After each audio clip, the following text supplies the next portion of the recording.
Il a dépouillé les démons.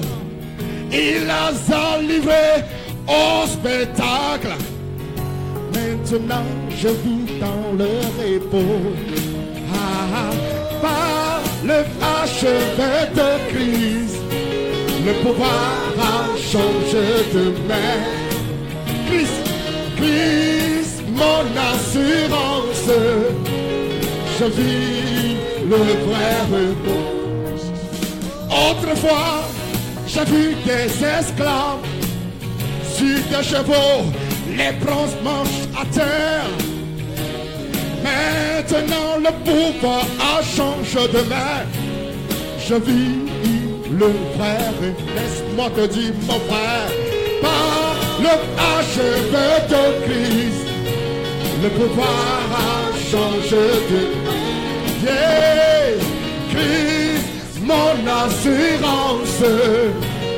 Je vis le par le achevé. Et le pouvoir a changé. Christ, mon assurance. Mon assurance. Je vis le vrai repos. Merci Seigneur. Alors dans cet esprit de repos, d'assurance, communion avec le Saint-Esprit, prions doucement, en langue s'il vous plaît. Korabache de bratondos kobrade manasato kalabazindo leto kabashada manradako son de brade kasunta. Prie, parle avec le Saint-Esprit qui va te parler tout à l'heure par la parole de Dieu. Le brodi basanta manto kibrado soko bahanda shale bradu basakato la bazinda manto borosi kate la baza jengo brada soto makala basita kora bazi lento kozo bradi kasunta le bosota le koso bradi la masante brosota mashata la barika to baraga de zando le bosi rende ke bosonda libra katula bazinda mashakara basende le bosonda.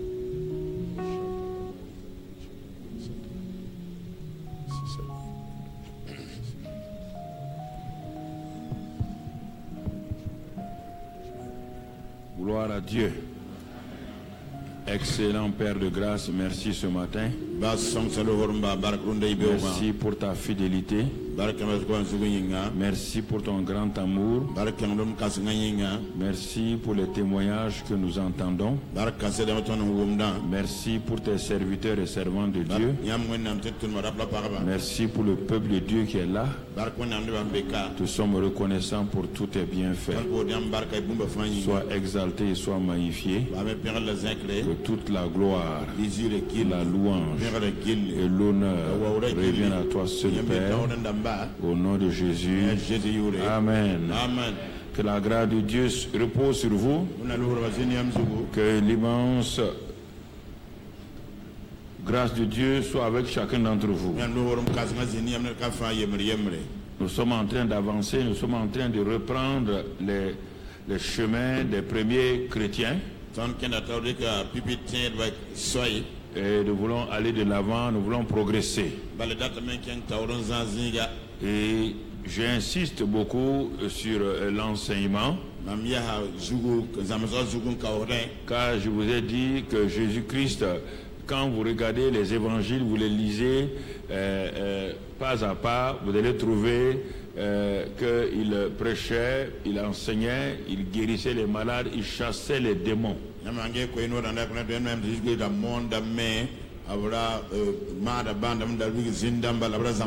Et il a montré qu'effectivement, ce qu'il y a, c'est que lorsque le peuple n'est pas enseigné, le peuple est dans une ignorance totale et cela affecte la vie de l'église locale.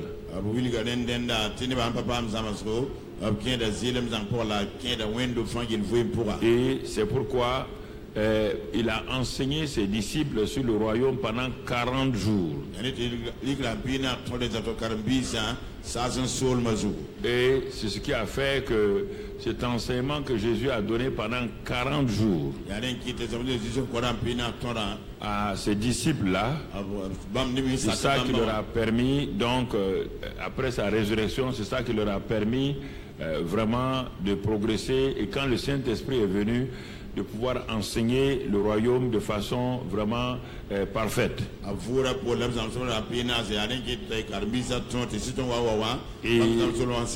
Parce que, frères et sœurs, sans la parole de Dieu, la prière, toutes les régions font des prières. Je vous dis, ne mettez pas l'accent sur la prière dans votre vie d'abord, mettez l'accent sur qu'on a donné les priorités de Dieu. Ce que Dieu dit que c'est prioritaire, c'est ça qu'il faut considérer comme prioritaire.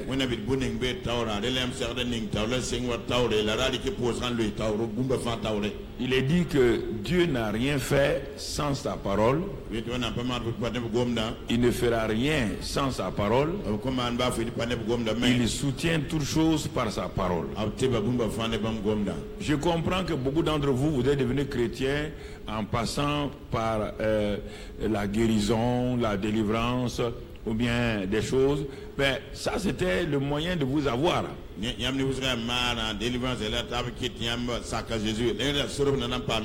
C'était le moyen que Dieu avait prévu pour vous attirer à lui. Maintenant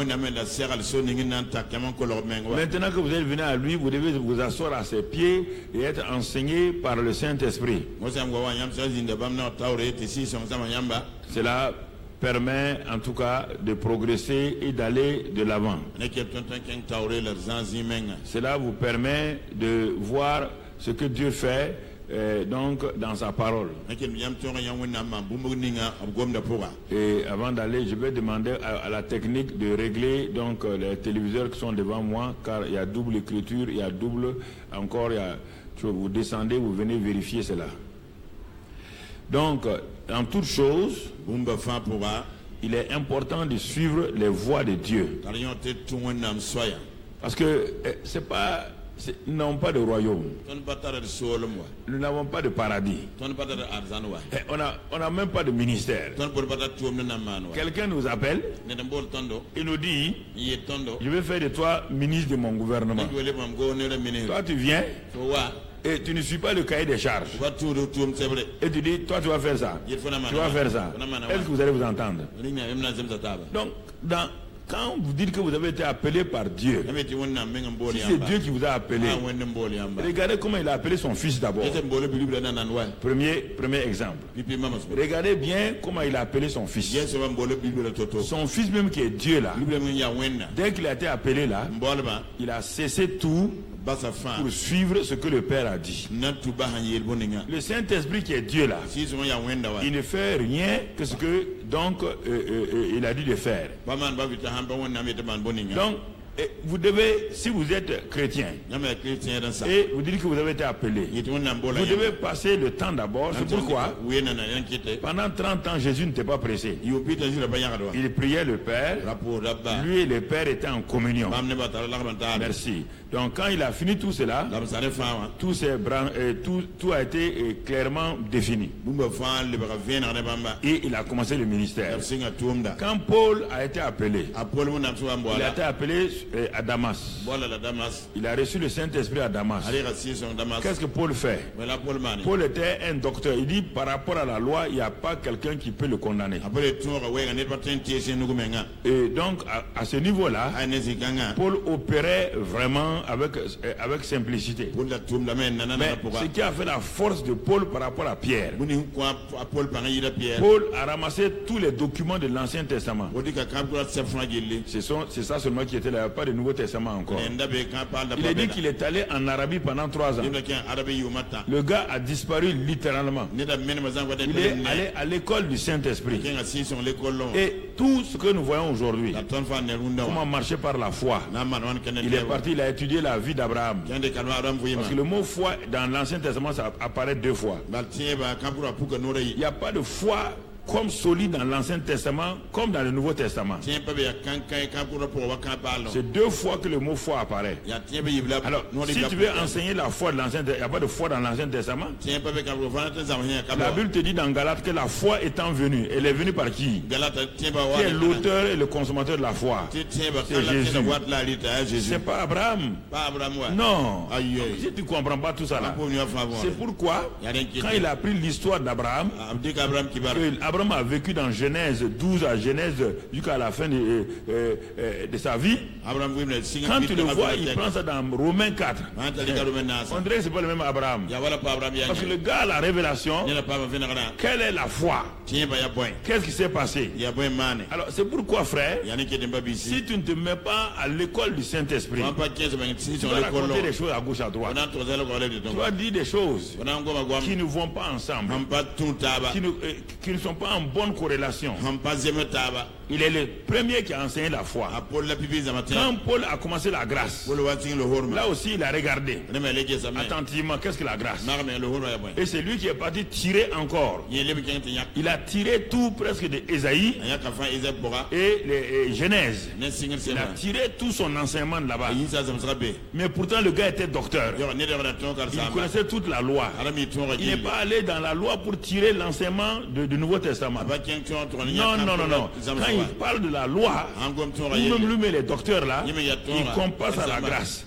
Il dit la loi là, elle est incapable.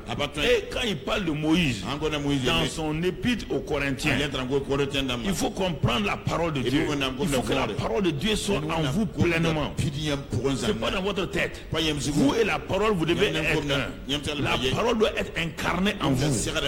Quand il prend la loi de Moïse, un docteur de la loi, il te déchiquette la loi là en morceaux. Et il te dit, il a donné des noms à la loi.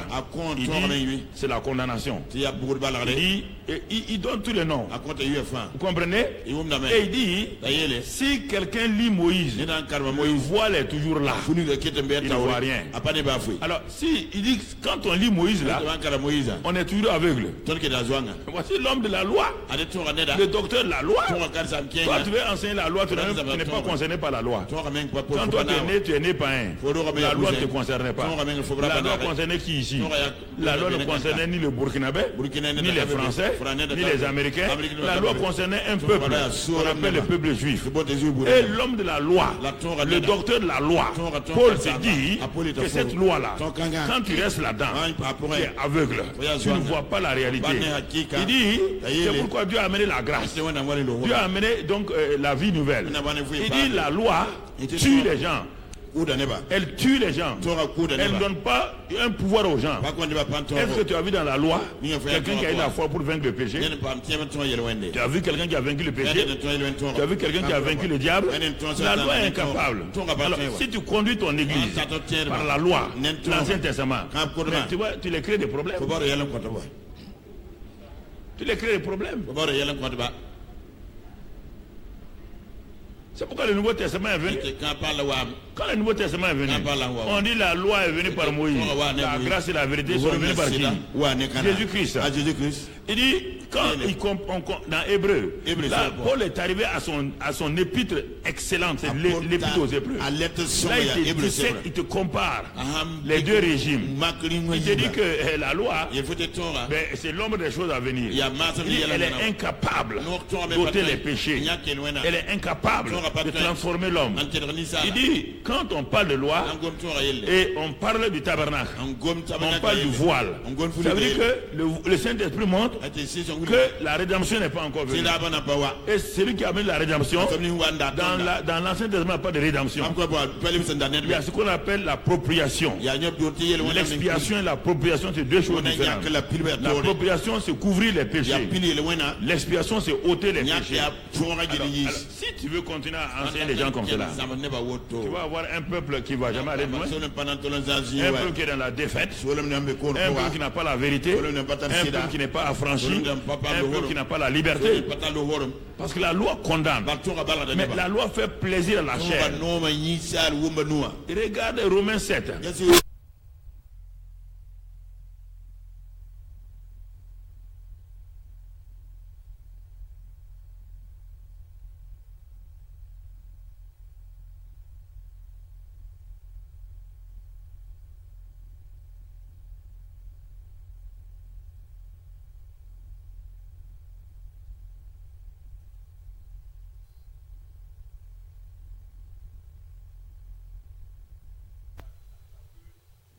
Ouais.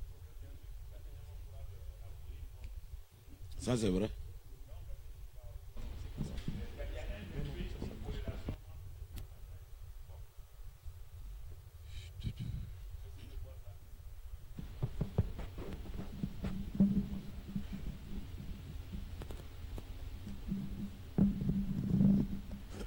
Alors, donc, nous revenons sur ces choses-là.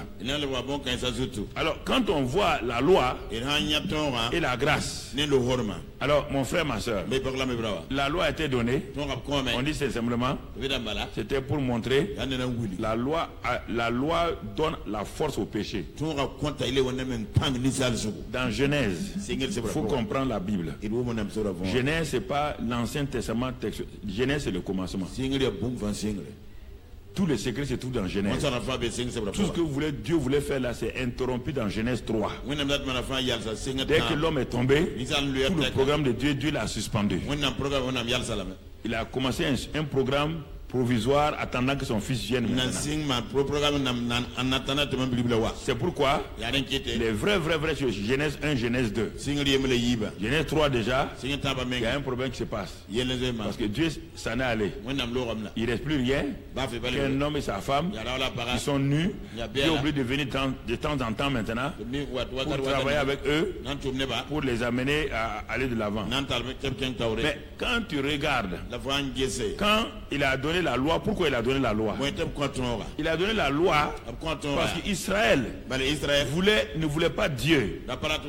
Israël a dit que Moïse n'a qu'à tout le temps à écouter Dieu et de les laisser eux en paix, il n'a qu'à venir leur dire. Et c'est à partir de ce moment-là que Dieu leur dit maintenant, comme vous voulez des lois, je vais vous les donner. Mais vous allez voir que ma présence vaut mieux que les lois. Ma présence. Regardez en Genèse. Dans Genèse, même après la chute là, regardez, tant que la loi n'était pas venue, Abraham a menti, on n'a jamais dit qu'il a menti. Il n'y a pas d'adultère dans Genèse. Tu as vu adultère où? Tu as vu mensonge où? C'est la loi qui montre qu'il y a le péché. Sans loi, il n'y a pas de péché. Regarde l'escroc Jacob. Sous la loi, il avait des problèmes. Il mourait. Parce qu'il vole. Il trompe les gens. La loi tue les gens. On veut te montrer quelque chose. C'est les hommes qui ont dit la loi. Il a donné la loi. Et personne ne peut obéir à la loi. Tout le monde s'est trouvé dans des problèmes. Tout le monde s'est trouvé dans des problèmes. Et ça, c'est important que nous comprenions. Alors, c'est pourquoi, quand tu veux utiliser la loi, tu vas fatiguer ton peuple.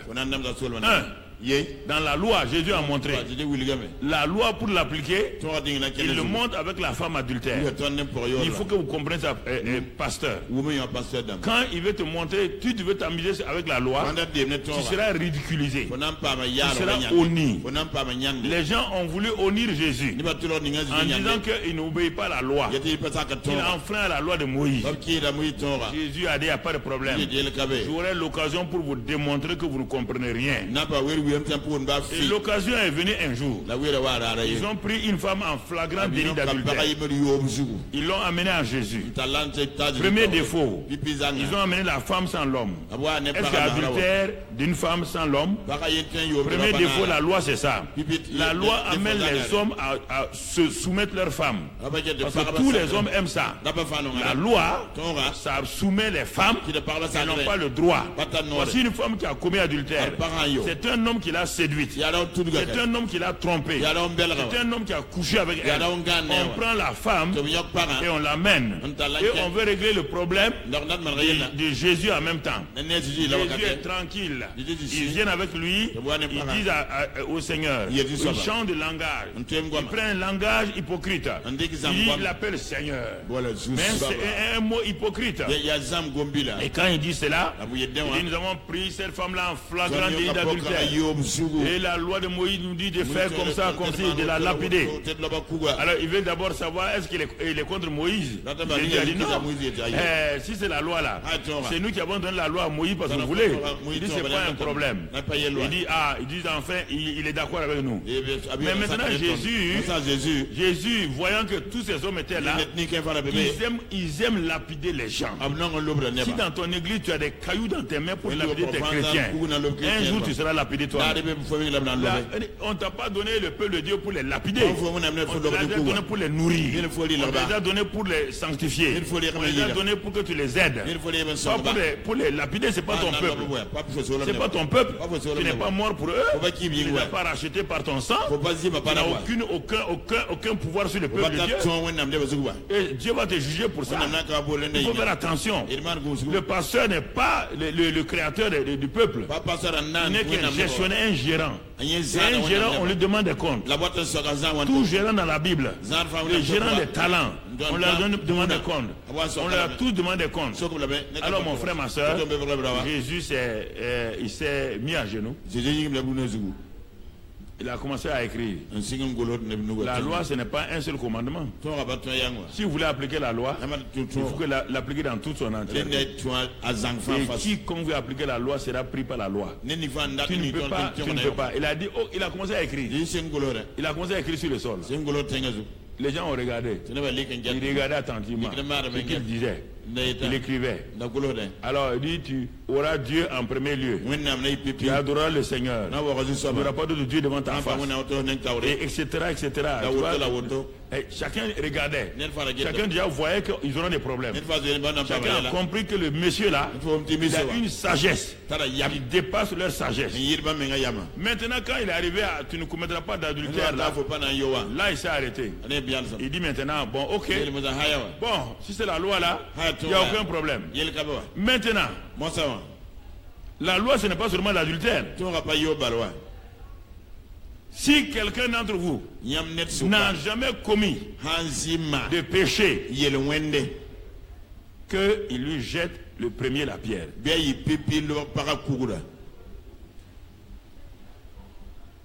Silence complet. Les gens ont déposé les cailloux et silencieusement ils se sont éloignés. Je veux que vous compreniez ça très bien. Dieu ne vous a pas placé pour prêcher la loi. La loi a failli. Dieu te l'a balayé et il a inscrit ses lois spirituelles dans nos cœurs par le Saint-Esprit. Tu comprends? Et le Saint-Esprit est venu nous aider pour qu'on marche maintenant. Chaque fois qu'on faillit à la loi qui est inscrite dans nos cœurs, le Saint-Esprit nous reprend avec douceur et nous montre que tu n'es pas sur le bon chemin. Tu as le sang de Jésus à ta disposition pour te purifier. Quand tu te purifies, tu continues ta route. Or, la loi de Moïse, il n'y avait pas ça. Il n'y avait pas ça. Il n'y a pas ça. Donc la vie chrétienne, c'est la vie de l'intérieur. C'est pas la vie extérieure. La loi est extérieure. Tout est écrit au dehors.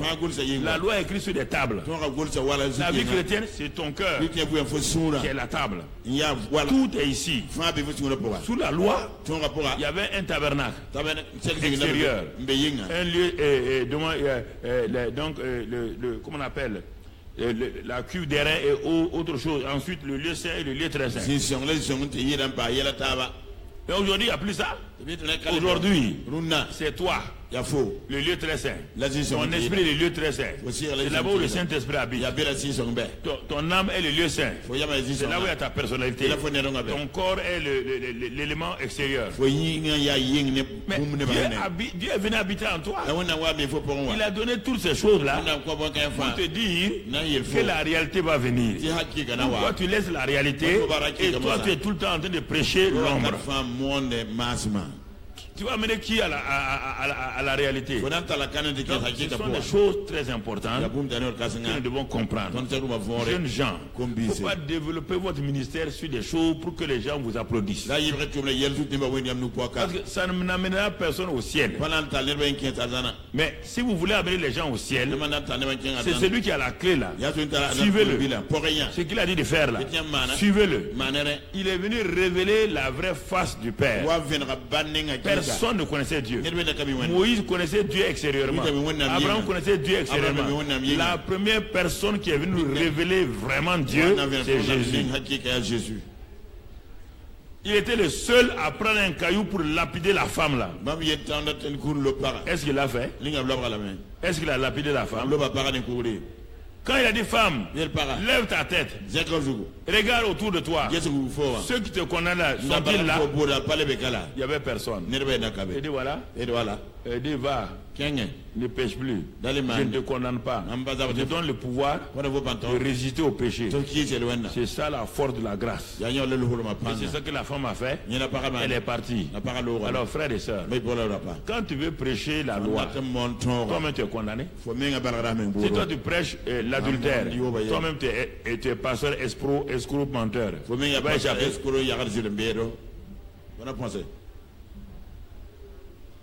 Quand tu prêches la loi là, tu sais que tu es hypocrite. Tu sais que tu es hypocrite. Par contre, ce que les gens font, tu dis ça, mais ce que toi tu fais, tu ne dis pas. Mais en ce moment, quand Dieu regarde là, est-ce qu'il regarde ce que les gens font là? C'est toi qui parles là, qui les regarde. C'est pourquoi je ne m'amuse pas avec moi-même. Je m'assois, je me dis, Karambiri, si tu es hypocrite, tant pis pour toi. Tu peux venir mentir aux gens, mais moi, Dieu te connaît. Et le diable te connaît. Karambiri Mamadou, si tu es fou, trompe-toi toi-même. Ne sois pas honnête. Tu verras ce que tu vas crier devant Dieu. Voici comment je me corrige moi-même. Il n'y a pas besoin que quelqu'un me corrige. J'ai le Saint-Esprit en moi. J'ai la parole de Dieu en moi. Je m'assois, je regarde. Est-ce qu'une femme a besoin, quand elle a un miroir, qu'on lui dise que son visage est sale? Quand elle va dans la douche, elle voit le miroir. Elle voit qu'elle a la salive sur sa joue. Est-ce qu'on a besoin que quelqu'un lui dise ça? C'est elle qui plonge sa main dans l'eau. Elle nettoie son visage. Et le miroir dit, maintenant madame, tu peux sortir. Le miroir commande la vie des femmes. Le miroir commande la vie des femmes. Le miroir parle silencieusement. Et toutes les femmes et les hommes de ce monde obéissent à leur miroir. Si tu vas devant le miroir, c'est que tu peux te soumettre au miroir. Si le miroir te dit, tu n'es pas peigné, avant que tu saches, tu obéis au miroir. Le miroir dit, un homme insensé ne sort pas les cheveux sans être peigné. Tu obéis au miroir, tu prends ton pain devant le miroir, tu peignes, c'est-à-dire que tu te soumets au miroir. Et le miroir dit maintenant tu peux sortir. Et le miroir de Dieu, toi tu le regardes, tu ne te soumets pas à ça, et tu sors, tu fais ce que tu veux, tu es un insensé. C'est ça. Le miroir naturel. Tout le monde obéit à ça. Tu n'as pas regardé un miroir ce matin? Hein? Tu n'as pas obéi au miroir? Qui n'a pas obéi au miroir ce matin? Tu as obéi au miroir? Et le miroir de Dieu, là tu n'obéis pas. On n'a qu'à prier. On n'a qu'à prier pour moi seulement. Prier pour toi, ça va te donner quoi? Ça va te donner quoi? La chose importante, c'est ce que je te dis.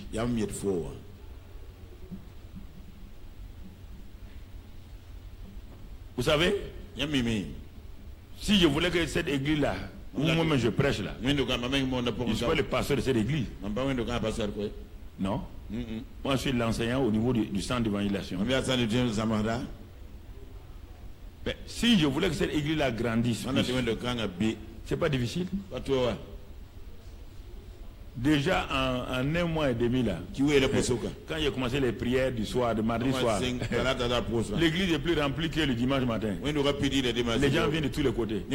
Quand j'ai commencé à prier, à faire la délivrance, à prier ces choses-là, l'église est remplie ici, au dehors c'est rempli, partout c'est rempli. Les gens viennent de toutes les dénominations. Pendant un mois et demi ici. Si je continue ça un an, l'église va être au dehors là-bas. Mais ça va faire quoi? Ce sont des petits.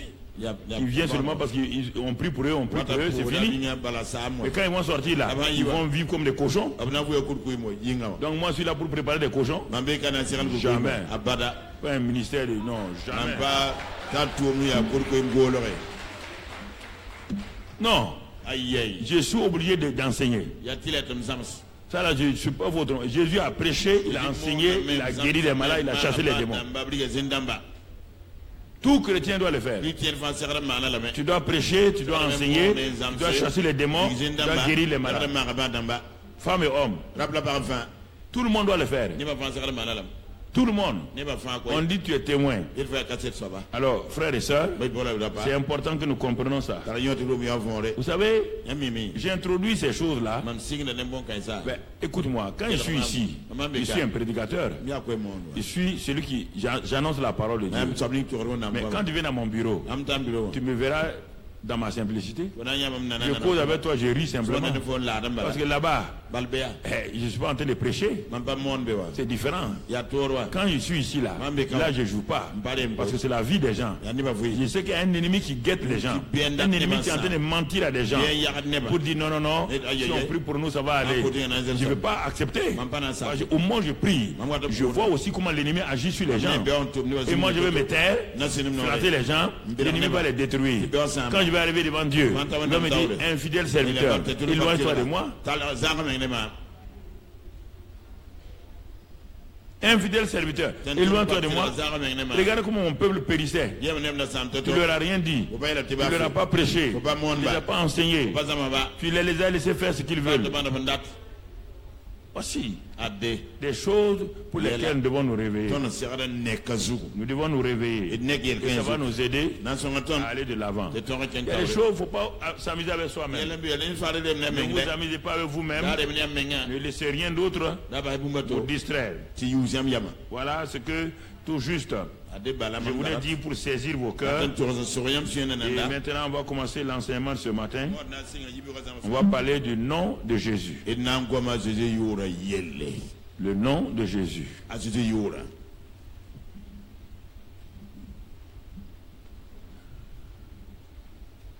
Pourquoi le nom de Jésus? Parce que hier soir nous avons dit pour comme le Père m'a envoyé, moi aussi je vous envoie. Et nous avons vu les 5 éléments, les 5 choses, comment que je puisse moi aussi exercer le pouvoir délégué qui m'a été donné par Jésus.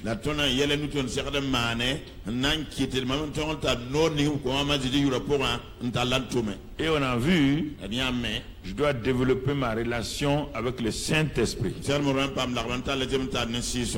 lui, rien ne peut se faire sur la terre. Car c'est lui qui est venu et c'est lui qui est sur la terre actuellement, qui dirige l'église de Jésus-Christ.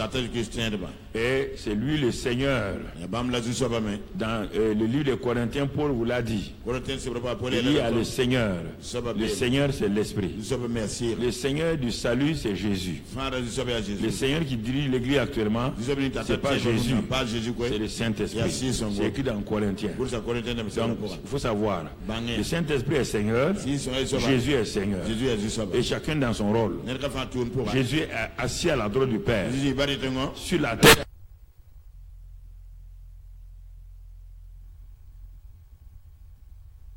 Il y a un manque de synchronisation entre les micros et choses.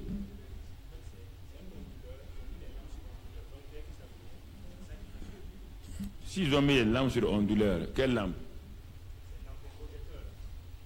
Il ne faut pas les mettre. S'il y a une mauvaise corrélation, on ne peut pas les mettre.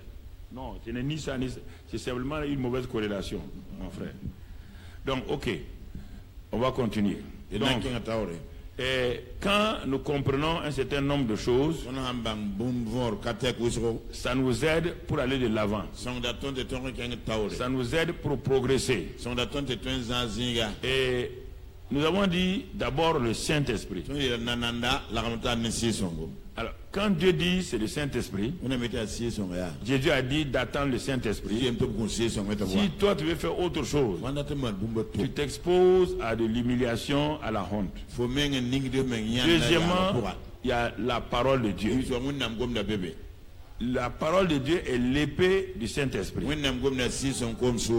Aucun militaire ne peut travailler sans ses armes. On te dit que le Saint-Esprit, son arme, c'est la parole. Dans Genèse 1, Quand le Saint-Esprit se mouvait, il n'a pu rien faire. Il a attendu la parole. Quand le Père lui a envoyé la parole, rapidement, il a mis les ténèbres de côté et il a manifesté la nature du Père. Donc, mon frère, ma soeur, si toute ta vie chrétienne, tu dépends des gens, toi-même tu n'as pas développé ta relation avec le Saint-Esprit.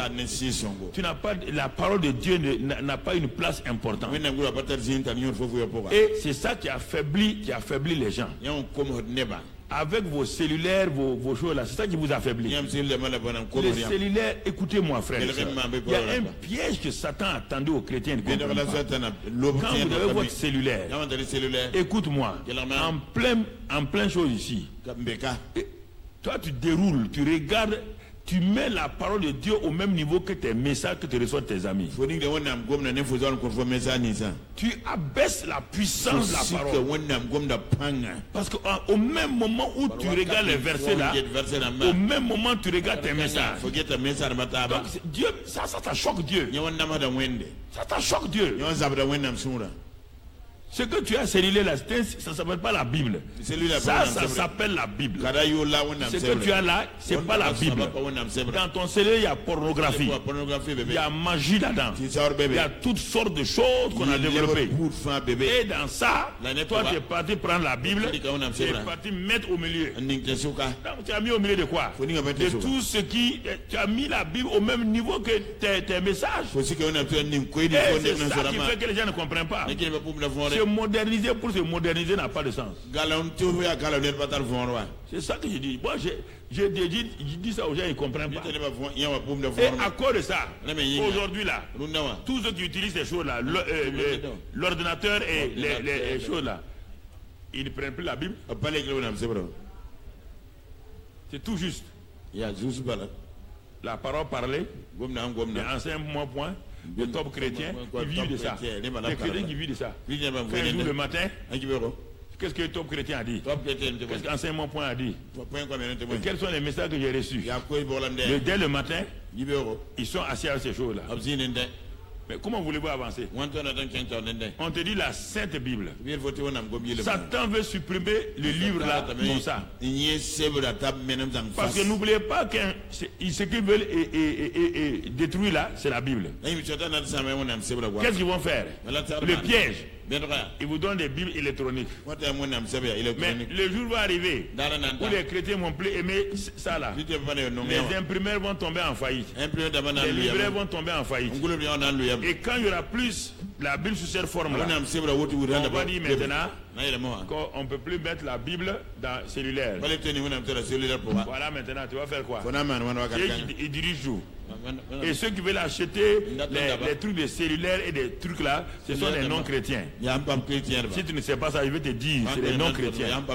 Et prenons quelqu'un d'une autre religion qui achète tous ces trucs où on vend tout ça là, il va laisser la Bible là-dedans. Vous n'aurez plus la Bible en papier, vous n'aurez plus la Bible dans votre cellulaire. Vous allez faire quoi? Et vous allez simplement avoir que du moins des éléments sur les je sais pas, mais on dirait que les chrétiens, moi je dès qu'il y a quelque chose, ils se jettent sans réfléchir.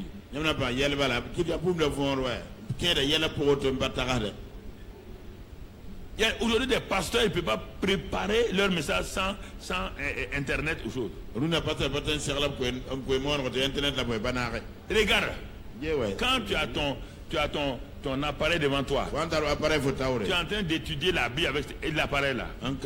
Tu es obligé tout le temps d'être distrait. Tu es obligé de taper, de regarder. Il n'y a pas de communion entre toi et un ordinateur. Il n'y a pas de communion. Quelle communion? D'abord, l'ordinateur là, on te dit que ça rend aveugle les gens. En regardant, on te dit ça, et c'est scientifiquement prouvé. En regardant l'ordinateur tous les jours, ça te rend aveugle. Ça diminue ta vision. Ça crée des cancers. Et la Bible, quand tu lis la Bible, écoutez-moi, il y a un musulman qui a dit ici là, il dit, Pasteur Karambiri là, à 70 ans, il ne porte pas de lunettes pour venir prêcher. Il dit, vous savez pourquoi? Un musulman ici, il dit c'est sa Bible là. Quand il regarde ça là, Dieu renouvelle ses yeux.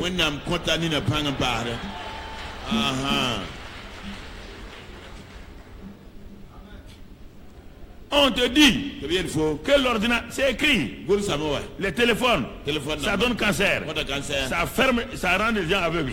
Et toi tu es sur ça tous les jours. Regarde la plupart des enfants là, ils portent des lunettes aujourd'hui à cause de quoi? C'est ça. Donc ça ne te donne même pas bonne chose. Moi j'ai ma Bible là. J'ai mes stocks de Bible chaque année. Chaque année j'ai une nouvelle Bible. Parce que j'écris tous mes messages dans ma Bible. Je donne cette parenthèse là. C'est pour que les chrétiens, quand il y a une nouveauté, ils se jettent là-dedans. Tu jettes là-dedans. Tu jettes là-dedans. Non. Un jour quelqu'un, les gens nous connaissent trop maintenant. Un jour quelqu'un va dire que Satan est mort. Il va envoyer sur les trucs des réseaux chrétiens des chrétiens là. Et tu vas voir le matin, les chrétiens vont envoyer Satan est mort. Satan est mort. Satan est mort. Non mais on dirait que vous êtes des automates. N'importe quoi qu'on vous envoie, vous envoyez. Satan est mort, hein. On dit il est mort hier. Il dit, ma soeur, tu as entendu? Je t'envoie un message, hein? Satan est mort. Il faut être intelligent. Dieu dit même dans la prophétie, même la prophétie là, de retenir quoi? Ce qui est bon. Donc la prophétie à 100% n'est pas vraie. Parce que l'homme met ses idées dans la prophétie. Dieu dit d'aller dire au pasteur Kambou, il me donne une prophétie. Elle lui dit ça. Ça dépend de ma relation avec Kambou. Maintenant, quand je vais aller, Dieu m'a dit te dire, si j'aime Kambou, je vais dire un peu ce qu'il y a. Et je vais ajouter pour le faire contenter. Mais si je n'aime pas Kambou, Dieu m'a révélé que toi, si tu ne pries pas dans une semaine, ainsi dit l'Éternel, Dieu m'a dit que tu auras tel problème. Donc c'est pourquoi Dieu dit, dans toute prophétie donnée par un homme, retiens ce qui est bon. Le reste là, c'est dans la poubelle. Alors que beaucoup d'entre vous, vous avalez les prophéties des gens comme ça. Vous les avalez et vous avez des problèmes. C'est écrit dans la Bible, non? Comme vous ne lisez pas ça là, dans toute prophétie, retenez ce qui est bon. Alors si on doit retenir ce qui est bon, ça veut dire que dans toute prophétie, il y a quelque chose qui est mauvais. Oui ou non? Oui ou non? Mes sœurs, oui ou non?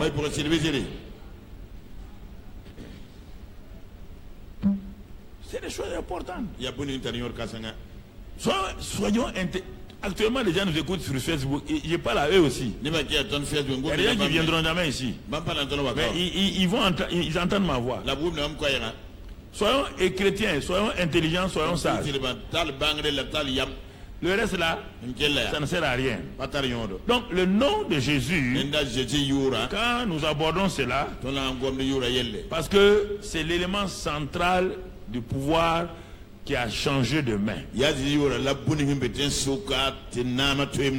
C'est l'élément central. Et j'ai découvert cela il y a plusieurs années. Parce que comme j'aime beaucoup lire, donc dans les années 80,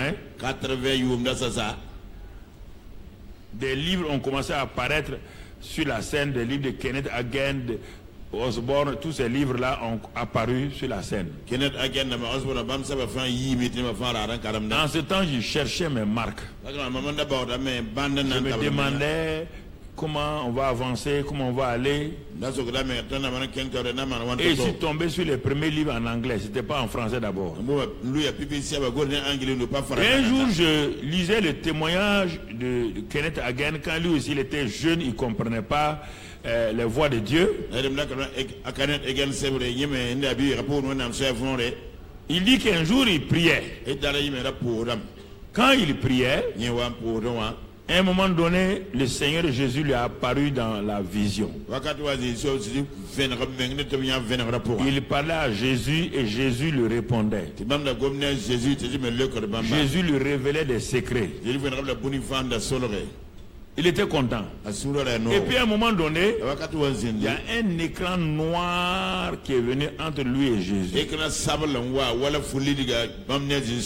Et au-dessus de cet écran noir-là, il y a un démon qui a amené l'écran là. Lui, il ne voyait plus Jésus, il n'entendait plus Jésus. Et il attendait que Jésus fasse quelque chose. Il a attendu. Jésus ne fait rien. C'est là qu'il était énervé. Et sans se rendre compte, il a dit au nom de Jésus. Démon, il faut quitter ici. Quand il a dit ça, il a arrivé quelque chose. Non seulement le démon a diminué de taille, et l'écran a diminué de taille. Il a continué. Il faut bien écouter. Souvent, n'applaudissez pas, il faut bien écouter. C'est pour toi que je parle. Écoute-moi très bien. Quand il a vu ça, ça lui a donné le courage. Il a dit au nom de Jésus, démon, tu quittes. Quand il a dit ça 3-4 fois, le démon a commencé à crier. Si c'est au nom de Jésus, je vais quitter. Si c'est au nom de, il a dit, si c'est au nom de Jésus, tu vas quitter. Donc il a dit au nom de qui Jésus. En ce moment-là, le démon a disparu et l'écran a disparu. Alors, il voyait Jésus encore. Il pose la question à Jésus. Seigneur, pourquoi tu n'as pas chassé les démons? Pourquoi le démon m'a empêché de t'entendre? Jésus lui a dit, lui il ne chasse plus les démons. Lui, il a fini son temps de chasser les démons. Lui, il est assis au ciel. Il est venu se révéler à toi pour que tu comprennes que c'est à toi de chasser. Je suis venu te donner une leçon que tu comprennes que mon nom est égal à moi-même. Et que quand tu l'utilises, quand j'étais sur la terre, quand aujourd'hui toi tu dis mon nom là, tu as le même résultat. C'est là que quand j'ai lu ça, je me suis couché. J'ai crié à Dieu. Seigneur, tu viens de me sortir de mon ignorance. Je savais que le nom de Jésus est puissant. Mais je le disais à la fin de mes prières. Quand je fais une longue phrase, je termine au nom de Jésus. Mais elle a dit non. Le nom de Jésus, c'est pas pour terminer vos phrases de prière.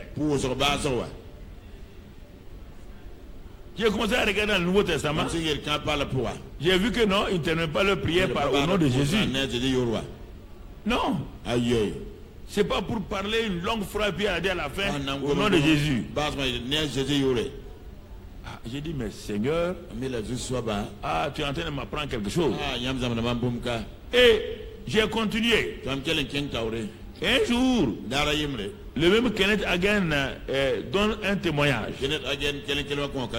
Et il dit que un jour, il y a un jeune évangéliste qui a été invité dans une église. Mais le pasteur est parti en mission. Il a dit à sa femme de s'occuper du jeune évangéliste là, en attendant que lui il revienne. Et au moment où le jeune évangéliste logeait chez le pasteur là, on est venu dire à la femme du pasteur qu'il y a un des enfants de l'église, un petit enfant qui a la fièvre qui est beaucoup agitée. Donc la femme du pasteur a dit au jeune évangéliste et à l'autre frère et sœurs, on va aller pour prier pour l'enfant. Quand ils sont arrivés, la femme du pasteur a honoré le jeune évangéliste en disant prie pour l'enfant. Le jeune évangéliste a cru, il a commencé à crier, à faire des choses, à parler, à s'agiter. Rien. La femme du pasteur a dit, bon, ok, jeune homme, c'est bien. Il dit à tout le monde, approchez-vous. Les gens sont approchés près du lit. Elle a dit à tout le monde de dire seulement Jésus. Jésus. Jésus. Jésus. Jésus. Jésus. Quand ils ont dit ça, l'enfant là s'est calmé. Et après, quand ils sont assis pour causer, les choses sont revenues encore. Le jeune évangéliste là, il n'a pas appris la leçon. Il a commencé encore à bombarder. Vous bombardez qui? Vos termes là, vous bombardez qui? Quand on va bombarder, vous bombardez qui? Dieu ou qui? On va faire des prières de bombardement. Tu vas bombarder qui? Vous êtes des bombardiers. Des termes que vous prenez à gauche, à droite, sans savoir ce que ça veut dire. On va bombarder le ciel. Quand tu bombardes le ciel, les anges vont te laisser. Et tu comprends bombarder. Pourquoi vous dites des termes que vous prenez à gauche, à droite, sans comprendre, on va bombarder le ciel. Bombarder le ciel, tu vas comprendre ta douleur. Bombarder veut dire détruire. On bombarde pour détruire. Toi, tu veux bombarder le ciel et détruire le ciel. Alors, quand le jeune évangile a commencé encore, la femme du pasteur dit, bon, donnons-nous la main. Disons seulement Jésus. Appelons son nom Jésus. Quand on l'appelle là, son nom là, c'est comme si c'est la personne. Le Saint-Esprit va agir. Quand ils ont fait ça, la fille là s'est calmée, elle a dormi, elle était libérée comme ça. Là encore, je dis Seigneur. Donc le nom de Jésus là, c'est pas une formule. Seigneur m'a dit c'est pas une formule. Est-ce que le nom Karambé est une formule? Si tu es un Karambé pauvre, ton nom est pauvre, ça n'agit pas. On ne te connaît pas. Tu as beau aller quelque part, tu nous dis Karambé est venu. C'est qui ça? C'est le pauvre du village. On dit bon, donnez-lui une chaise au fond de la salle avec la Le nom et la puissance vont ensemble. Il y a des gens, quand on dit leur nom, toute la salle se tient debout. C'est son nom seulement, tout le monde est debout. Lui-même n'est pas venu. Pourquoi? Parce que à ce nom-là, quand on dit ce nom-là, les gens voient un homme très puissant. Il voit un homme très riche, un homme politiquement puissant. Son nom agit partout. C'est pourquoi il envoie des gens pour aller agir en son nom. Et si tu maltraites son envoyé, tu l'as maltraité lui-même. C'est ça l'important du nom que je veux que vous compreniez. Ce n'est pas une formule donnée pour terminer nos prières. Au nom de Jésus, non. Non. Une femme, un jour, elle est partie dans une maison. Elle ne savait pas que dans la maison, il y avait un chien méchant. Et on a mis une sonnerie. Tu dois sonner et les gens viennent, ils arrêtent ils attrapent le chien là et puis un gros chien. La femme là n'a pas vu ça. Elle a ouvert la porte de la maison. Quand elle a ouvert, le bulldog là était là. Qu'est-ce qu'il a fait? Mais il a sauté sur les genoux de la femme. Alors que quand il attrape quelque chose pour arracher, c'est un problème. Au moment où le chien, parce que la femme et le mari sont sortis, ils ont voulu dire attention, ne rentre pas, c'est trop tard. Le chien a bondi sur les genoux de la femme, comme elle est chrétienne. Elle a dit Jésus. Quand elle a dit Jésus là, le chien a roulé, tombé, fuir, aller à l'intérieur. Les gens ont dit mais qu'est-ce que tu as fait à notre chien? Il dit je ne sais pas. Moi j'ai dit seulement Jésus. Même le chien a compris que le nom là, il y a power là-dedans.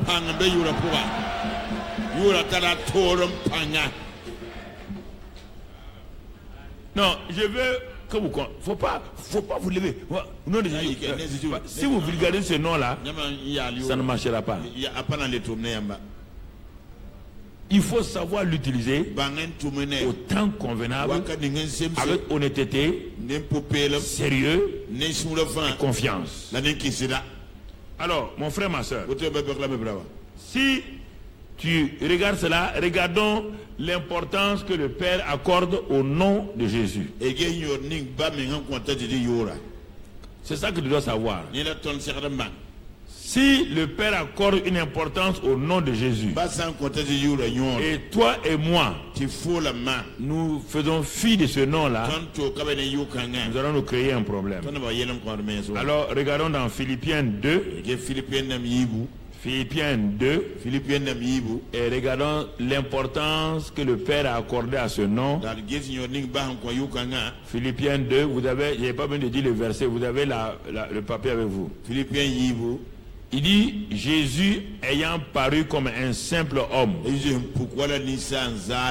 il s'est humilié lui-même, se rendant obéissant jusqu'à la mort, même jusqu'à la mort de la croix. La suite maintenant, c'est pourquoi quand tu étudies la Bible, ne va pas loin, trop loin, prends 2 ou 3 versets et tu dis, ne dis pas tu vas faire ta lecture d'un chapitre, ça ne te servira à rien. C'est pourquoi. Ah, je m'arrête. Ça c'est important, c'est pourquoi Dieu veut te dire quelque chose d'important. Quand tu vois les mais, les car, les et, les ou, les donc, les pourquoi, arrête-toi, Dieu veut te parler. Les conjonctions de coordination, c'est important. On dit conjonction de coordination, ça va coordonner quelque chose qui est déjà passé. Et la deuxième partie va te montrer l'importance de ce qui va suivre. Quand tu dis la Bible, il faut savoir connaître l'intonation de la voix et de l'écriture de Dieu. Mon frère, ma soeur, c'est pourquoi. Je m'arrête. Tu es en train d'attirer mon attention. C'est pourquoi aussi Dieu l'a souverainement élevé. Qui? Le Jésus qui s'est humilié, le Jésus qui s'est dépouillé, ne se rendant pas égal à Dieu lui-même, il s'est dépouillé. Et on dit maintenant, en contrepartie, qu'est-ce que Dieu fait? Il l'a souverainement élevé. Souverainement élevé. Pourquoi? Pourquoi il est élevé?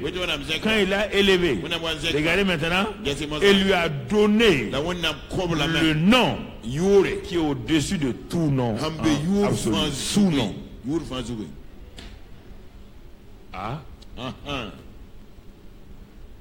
Seigneur, je commence à comprendre beaucoup de choses. Moi, j'avais des fausses idées. C'est l'onction, c'est ça, c'est ceci. Mais je n'ai pas bien étudié. J'ai mis les wagons avant la locomotive. C'est pourquoi le train ne démarre pas. Je vais remettre les choses en leur place. Il lui a donné le nom qui est au-dessus de tout nom. Le nom qui est au-dessus de tout nom. Bouge et prends une autre chaise, voilà, rapidement. Le nom qui est au-dessus de tout nom. Alors, le nom qui est au-dessus de tout nom, c'est le nom Jésus. C'est le nom qui est au-dessus de tout nom. Donc je commence à m'arrêter. Commence à regarder. Le nom de famille que j'ai là, dont je suis héritier là, c'est le nom qui est au-dessus de tout nom.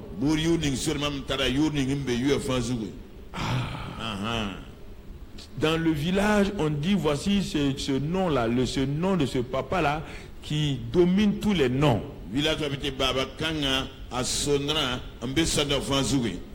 Quand on dit ce nom-là, tout le village respecte.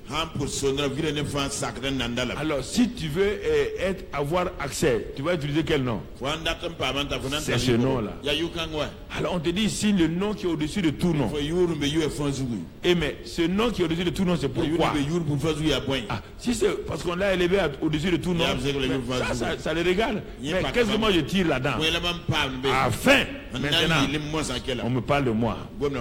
Ah, mon intérêt vient. Mon intérêt est en train de venir.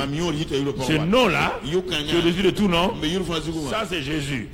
Mais si moi je tire rien, je ne gagne rien là-dedans, c'est pas important. Mais on me dit afin qu'au nom de Jésus, le nom qui est au-dessus de tout nom là, ce nom qui m'appartient là, on me dit qu'au nom de ce Jésus là, tout genou fléchisse dans les cieux, sur la terre et sous la terre. Ah, je m'arrête. C'est comme ça que j'étudie. Je ne bouge pas. Ensemble, j'ai mon cahier. Oh, Saint-Esprit, merci. Je commence à noter le nom qui est au-dessus de tout nom.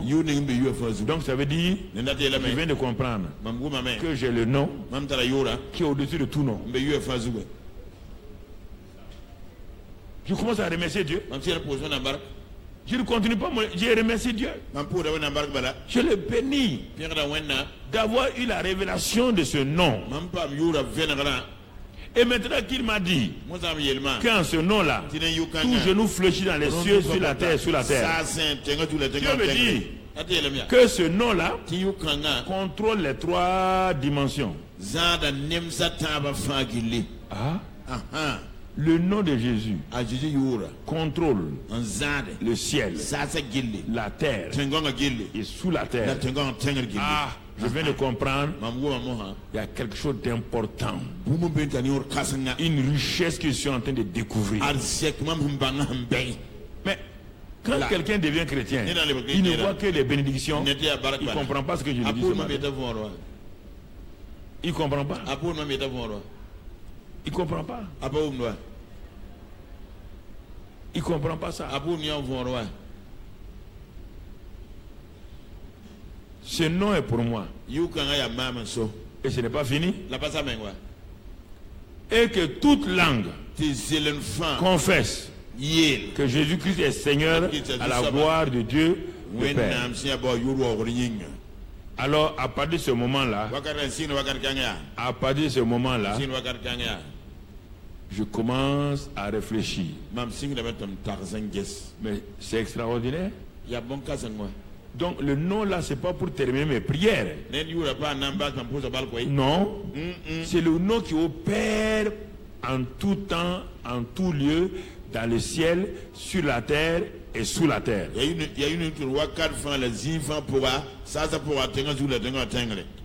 Je commence à remercier le Seigneur pour cette révélation. Et je vais commencer à voir déjà que ce nom-là, quand il est prononcé, il est respecté au ciel. Le Père respecte. C'est le Père même qui a dit, le nom est le Père, le nom là, le Père le respecte au ciel. Le Père est assis au ciel, mais il te dit que le nom de son fils là, Jésus là, ça affecte le ciel. C'est-à-dire que quand tu dis ce nom-là, le papa même lui-même, il est intéressé par ça. Si tu ne comprends pas, on va aller dans Hébreux 1, verset 1. Hébreux 1, verset 1.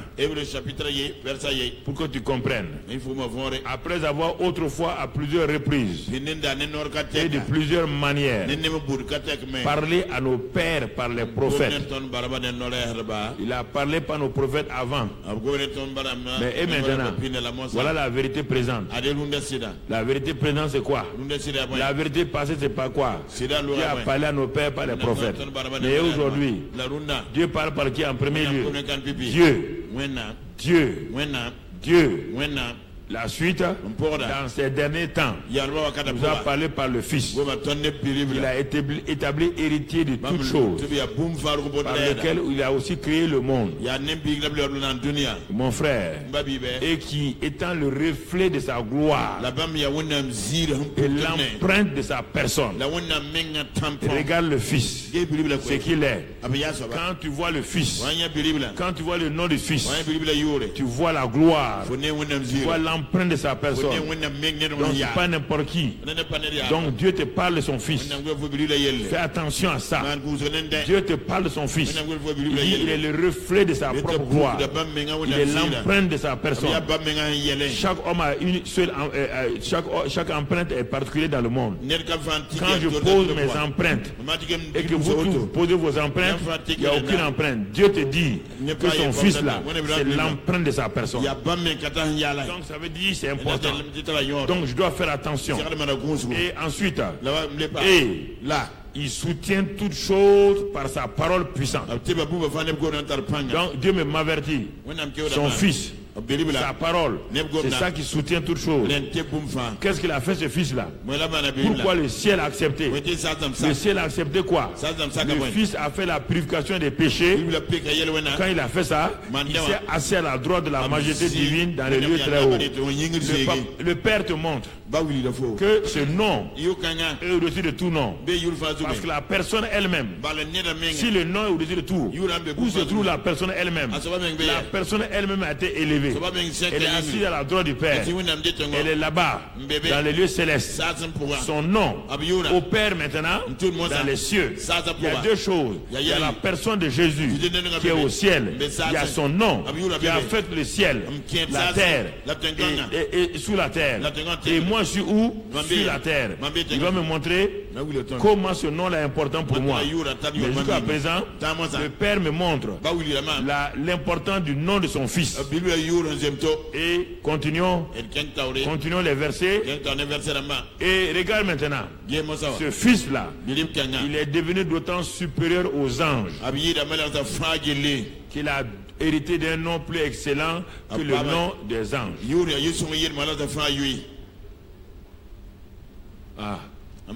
Il te dit Gabriel, Michel, tous ces noms-là.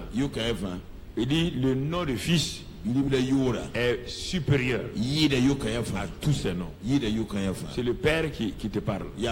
Donc ne joue pas avec ce que le Père a dit. Non, on va faire ça au nom de Jésus. Les gens jouent trop avec le nom de Jésus. Le Père a honoré le Fils. Il a honoré le nom du Fils. Et toi tu utilises ça comme un gris-gris. Au nom de Jésus, on va faire ça. Au nom de Jésus, tu verras. Au nom de Jésus, tu verras. Le nom de Jésus est là pour que les gens voient. C'est ça. Comme tu ne le prends pas au sérieux, le nom de Jésus, tu es obligé de chercher des gens qui prennent au sérieux le nom de Jésus. Ce nom t'appartient. Et toi, au lieu de l'utiliser, ce sont des gens qui vont l'utiliser. Je vous parle, frères, jeunes gens, pasteurs, missionnaires. Vous avez quelque chose de glorieux chez vous.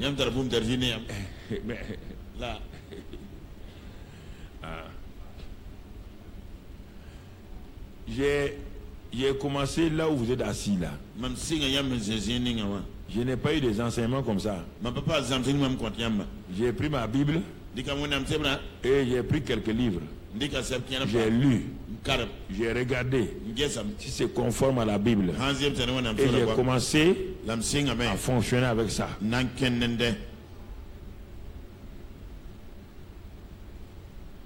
Si tu me regardes, on dit que c'est difficile là.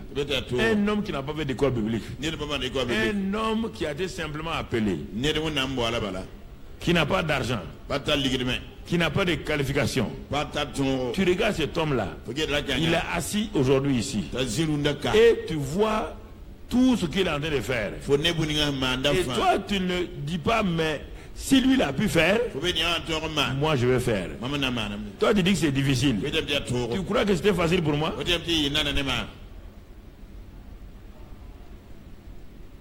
Non, je pose la question. Mso kula so kula ndatin bangwa. Ou bien tu crois que je suis privilégié? Non. Non. Non. Je n'ai pas trompé quelqu'un pour avoir l'argent. Je n'ai pas pris l'argent de quelqu'un. J'ai refusé de dépendre de l'argent des gens. Je me suis appuyé sur Dieu. Uniquement sur lui.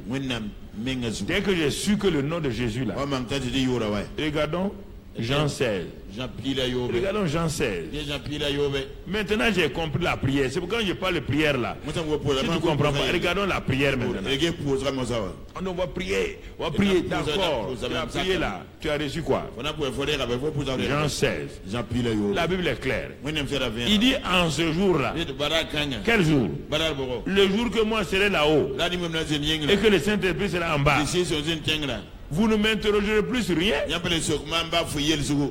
En vérité, je vous le dis. Il te dit la vérité, toute la vérité. Ce que vous demanderez au Père, il vous le donnera en mon nom. Écoutez frère, où Dieu est menteur, Jésus est menteur. Donc notre présence ici n'a aucune valeur. Aucune. Pasteur, missionnaire, Papa bon Dieu dit, tant que vous ne comprendrez pas ça là, vous dépendrez misérablement du siège.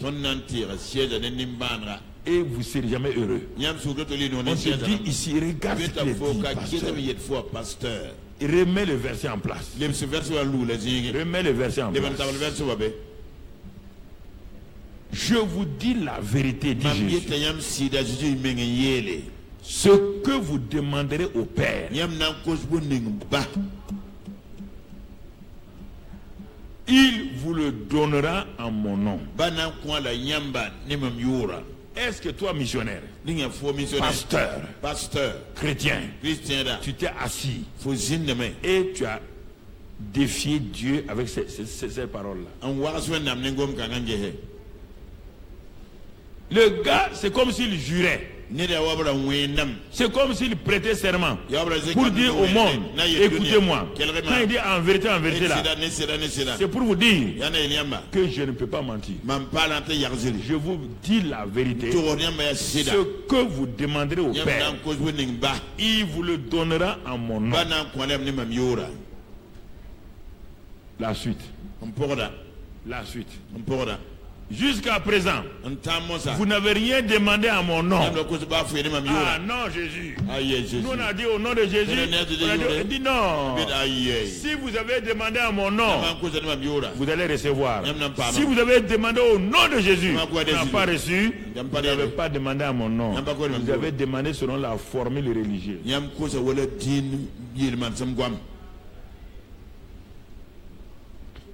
Vous avez demandé selon la formule.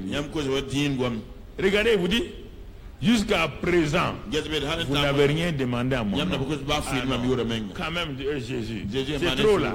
Nous, on a utilisé ton nom. Il dit non. Je vous ai dit, si vous demandez au Père à mon nom, il va donner. Et regarde la fin du verset. Il dit maintenant, demandez. Et là, vous recevrez afin que votre joie soit parfaite. Alors, si toi tu demandes, tu n'as pas de joie parfaite, jusqu'à présent, tu n'as pas demandé.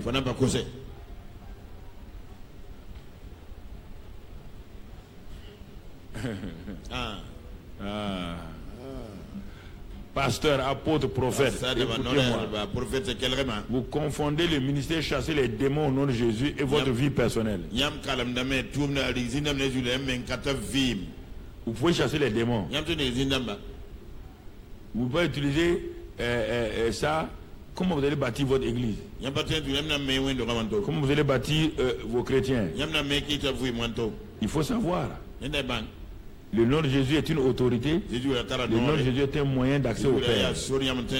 Si tu sais utiliser le nom de Jésus pour chasser les démons et tu ne sais pas que ce nom-là, ça te donne l'argent. On te dit que papa, L'or et l'argent appartiennent à qui? Ah, je voudrais que vous compreniez ça. L'or et l'argent appartiennent à qui?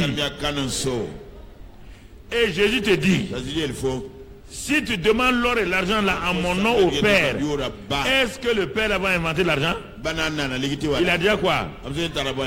Il va garder l'argent là. Si toi tu as demandé au nom de Jésus et tu ne donnes pas l'argent là, est-ce que tu es dans la joie? Tu n'es pas dans la joie. Ça veut dire que tu n'as pas demandé. Tu as mal demandé. C'est pourquoi tu n'as pas reçu. Et quand tu n'as pas reçu, tu n'as pas la joie. Et quand tu n'as pas la joie, tu ne peux pas opérer. Il ne faut pas aller ailleurs. Ce que vous demanderez en mon nom. Il faut réfléchir. Réfléchis bien. Réfléchis profondément. Ne balayez pas ça de la main. Il ne peut pas s'amuser à mentir. Il va mentir pourquoi? Est-ce que tu étais là-bas quand lui il parlait? Tu es né trouver ça. Il y a des gens qui l'ont appliqué. Et c'est réel. Petit maintenant, tu vas venir dire que ça c'est pas vrai. Et toi tu as demandé l'argent à Dieu pour faire ton église. Dieu n'a pas donné l'argent. Que tu as demandé l'argent pour avoir des chaises. Dieu n'a pas donné l'argent. Que toi tu as demandé l'argent pour avoir des équipements. Dieu n'a pas donné d'équipements. Tu mens. Tu es un menteur. Pasteur, vous êtes des menteurs. Menteur. Menteur. Je suis l'avocat. Je suis l'avocat de Jésus.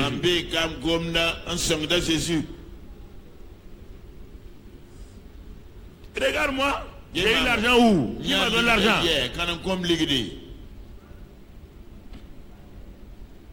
Au début, je venais m'arrêter ici. L'église, c'était ça. Il n'y avait pas ça. Je venais m'arrêter ici. J'ai amené mes papiers, mes factures. Il n'y a personne. Je venais m'arrêter là. Là où est la télévision là. Je présentais mes factures là. Tu as dit que l'or et l'argent t'appartiennent. Tu ne mens pas. Il n'y a pas de mensonge en toi. Il n'y a pas d'homme de variation en toi. Il n'y a rien.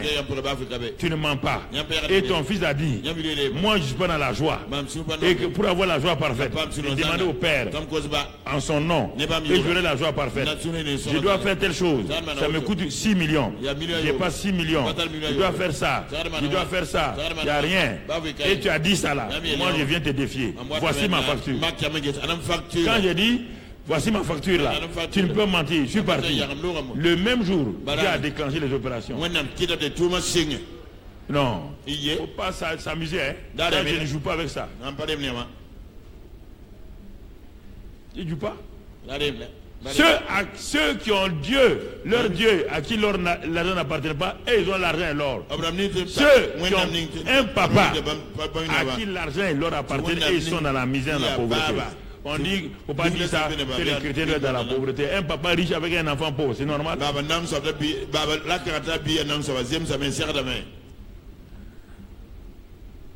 Allez lire dans Jacques. Le complément est là-bas. On pas lire. Le complément est là-bas. Il dit, vous ne savez pas demander. Vous avez des querelles, c'est pour que quand vous demandez, ça ne va pas. Non, ce n'est pas la prière qui est importante. C'est la disposition pour faire la prière. Sinon, les gens prient partout. On dit, papa Karim n'a pas compris. Tu pries, tu gagnes quoi? Et quelle joie tu as? Quelle joie tu as? Je reçois les messages régulièrement.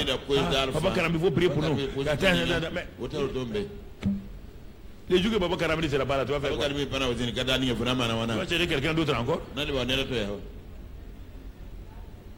Comment Dieu peut t'abandonner? Quel est ce Dieu là? Il t'a sauvé souverainement. C'est pas toi qui l'as cherché?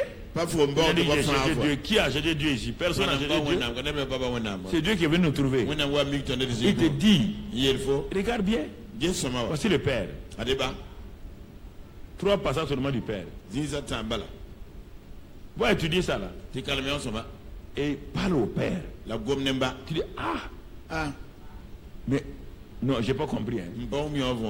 Si tu dis ça ne va pas, va lire dans Jacques. Pourquoi les prières ne sont pas exaucées? Va lire dans 1 Pierre 3.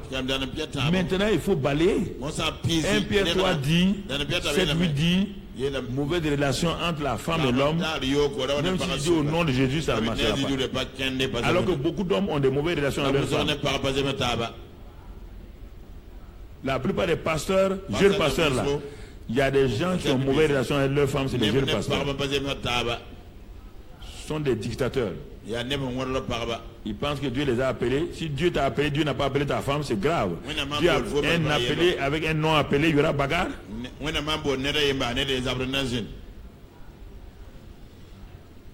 Un appelé, un non appelé. Ils vont travailler comment? Ils vont se tirer en permanence. C'est pourquoi la femme dit je vais travailler. Beaucoup de vos... Mais je sais, parce qu'à la réunion des femmes de pasteurs ici, plein de jeunes pasteurs et femmes ne viennent pas. Parce qu'elle dit, c'est mon mari qui a été appelé. Moi, il faut prier pour moi. Je veux travailler. Je veux vendre quoi? Je veux vendre les tickets de loterie. Femmes de pasteurs qui vendent des tickets de loterie. Elle ne marche pas la chance, l'autre marche pas la foi. Ça peut aller. La foi et la chance ensemble. Vos mauvaises relations font que le nom de Jésus ne fonctionne pas. Vos bagarres dans Jacques se mordent les uns les autres. Ça fait que le nom de Jésus ne marche pas. S'élever sur les autres, croire que tu es quelqu'un, le nom de Jésus ne marchera pas.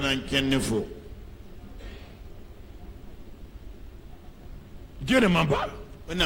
S'il te dit que à cause de ça là, ça ne marche pas, vous pouvez arrêter de prier. Mais vous augmentez la prière croyant que c'est Satan. Satan n'a rien à voir avec vos prières. Satan n'a rien à voir avec vos prières. Pas l'accuser. De temps en temps, Satan dit à Dieu, tes enfants là sont menteurs et puis ils mentent comme moi et puis il dit que c'est ça. Il refuse de se réconcilier. Il refuse de se pardonner. Et toi, tu ne réponds pas à leur prière. Il me dit, c'est moi. Qu'est-ce que j'ai fait dans leur prière? Et puis quand il priait, même quand il priait à Ouara, moi j'étais en Indochine. Je n'étais pas ici. Ce sont mes démons qui m'ont envoyé réseau en disant qu'il y a un type qui prie ici, on ne va pas l'écouter. Je vous parle terre à terre. Terre à terre. Vous le savez bien que ce que je dis c'est la vérité. Vous ne voulez pas obéir. C'est pourquoi vous cherchez des prières pour vous. Si quelqu'un, tu vois quelqu'un qui est en train de chercher des prières, ça ne va pas chez lui. Ah oui. Tu cherches des prières pourquoi? Pourquoi ta prière ne marche pas? Si quelqu'un s'arrête en pleine route et il sort, il dit hey, jeunes gens, venez. Ça veut dire que la voiture c'est en panne. On ne pousse pas une voiture. Le moteur de la voiture est capable d'entraîner la voiture. Mais quand le moteur ne peut plus entraîner, c'est-à-dire qu'il y a une panne. Pourquoi tu demandes aux gens de venir t'aider à pousser la voiture? Si ta vie de prière, il n'y a pas de joie, il y a une panne dans ta vie. Une panne avec ta femme, une panne avec tes collaborateurs, une panne avec tes voisins, une panne avec des gens. C'est pourquoi tu demandes à des gens de te pousser dans la prière. Soutenez-moi dans la prière. Tu as déjà vu ça, soutenez-moi dans la prière. Quand Paul parlait, il savait de quoi il parlait. Toi-même pour avoir aiguille, soutenez-moi dans la prière. Le jour quand tu ne soutiens pas, tu vas faire quoi? Il faut que vous soyez honnête avec vous-même. La plupart du temps, les chrétiens ne sont pas honnêtes. Ils ne sont pas honnêtes avec eux-mêmes. Il y a de plus terrible que quand un homme s'assoit, il se trompe lui-même. Toi, quand tu t'assois, tu te trompes. Ça va? Oui, ça va passer. Ce que vous avez demandé, là, Dieu vous a donné. Il n'a pas donné encore. Pourquoi il n'a pas donné encore? Qu'est-ce qui est à la main de Dieu? Dieu te dit que sa main n'est pas courte. Son oreille n'est pas sourde. Il dit ce qui met un obstacle entre vous et moi, ce sont vos péchés.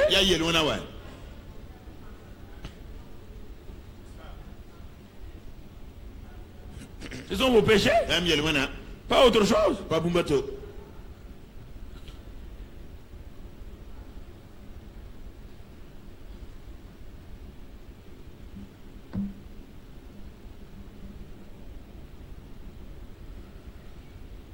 C'est ça.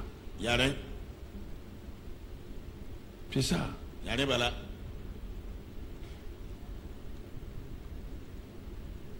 C'est ça. Yare bala. Par exemple, il y a le prophète Emmanuel, que j'apprécie beaucoup et tout. Il a commencé les jeûnes d'Esther. Au début, il parlait aux gens dans les jeûnes d'Esther et il y avait beaucoup de résultats. Ces derniers temps, quand on parle, on va faire des hôtels. La plupart des jeûneurs qui viennent là, on ne leur a pas dit de mettre leur vie en règle. On ne prêche pas ces messages-là. Ils viennent jeûner 3 jours là. Quand ils s'en vont, il n'y a rien. Le jeûne d'Esther doit commencer le premier jour. Premier jour, le jeûne d'Esther doit dépouiller tous les participants. Il faut leur dire la vérité. Dépouiller tout le monde. Dépouiller tout le monde. Vous tous qui êtes venus là, les gens courent. Ils courent au jeûne d'Esther à cause du prophète. Mais ils ne savent pas que le prophète ne peut rien faire si Dieu et eux ne sont pas en bonne relation. Donc les gens attendent le jeûne d'Esther, mais dans une mauvaise disposition de cœur.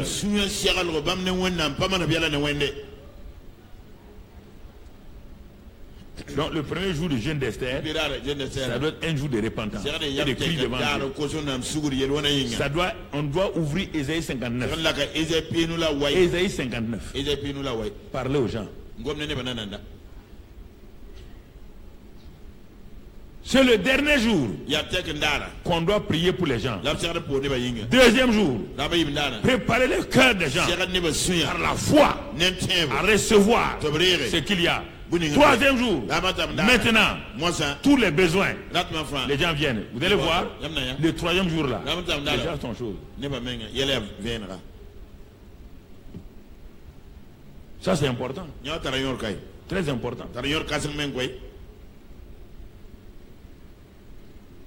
Très important. Toutes les conférences que vous faites, vous ne pouvez pas rassembler des gens de plusieurs horizons. Vous ne connaissez pas leur vie. Et vous ne les amenez pas devant Dieu le premier jour à regarder si leurs vies sont en règle. Il y a des gens qui peuvent venir à une conférence, ils ont insulté leur pasteur. Ils viennent à la conférence, est-ce qu'ils seront exaucés? Hein? Il y a des femmes qui sont ici. Leur mari a dit, elles ont quitté le village. Ne pars pas. Ne t'ai pas donné la permission. Elles ont quitté, elles sont venues. Est-ce qu'elles seront exaucées? Voilà déjà.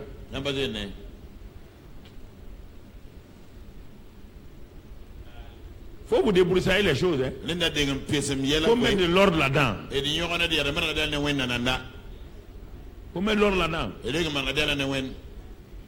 Faut mettre l'ordre là-dedans.